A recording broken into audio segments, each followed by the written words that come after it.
Hello दोस्तों, स्वागत है आपका अपने चैनल क्वांटोत्सव पर। एसएससी जीडी के 24 जनवरी फोर्थ शिफ्ट का एग्ज़ाम समाप्त हो गया है।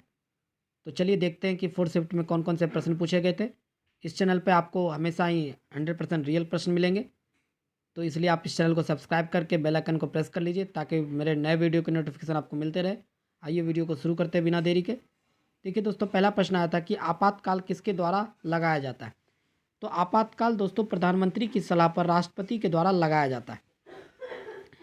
भारत में या किसी भी देश में आपातकाल तब लगता है जब देश की सुरक्षा और कानून व्यवस्था को किसी प्रकार का कोई खतरा हो, तो आपातकाल की स्थिति उत्पन्न होती है।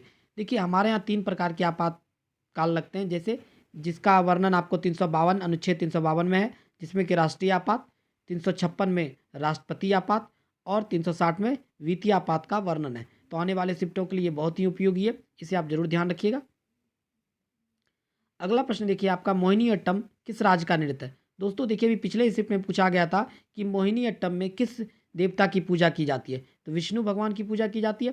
तो इस शिफ्ट में पूछ दिया कि मोहिनीअट्टम किस राज्य का नृत्य है, तो यह केरल का नृत्य है, ये आपको ध्यान रखना है। केरल में और भी आपको ध्यान रखना है कि ओनम, ये ध्यान रखना आपको केरल का ही नृत्य है। वहीं अगर आपसे पोंगल पूछा जाए तो यह तमिलनाडु का नृत्य है।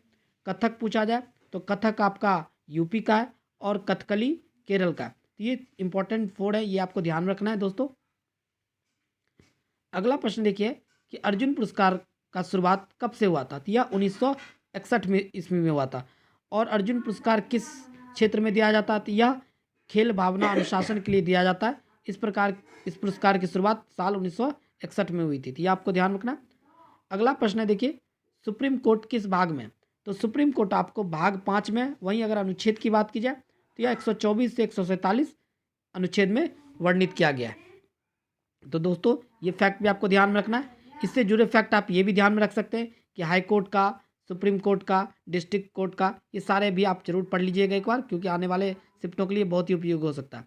ठीक है दोस्तों, और भी कुछ प्रश्न में आए थे कि जैसे एक प्रश्न आया था आपको कि प्रियंका गांधी द्वारा ये जो भारत जोड़ो यात्रा कहाँ से शुरू किया गया था, तो यह यूपी से शुरू किया गया था, उत्तर प्रदेश से। तो ये फैक्ट भी आपको ध्यान रखना है। वहीं एक आपसे पूछा गया था कि सबसे छोटा वेद कौन सा है मंत्रों के तुलना में, तो वो सामवेद है, जो कि सबसे छोटा वेद है दोस्तों। मैंने आपको हर वीडियो में बताया था कि 4 वेद है हमारे।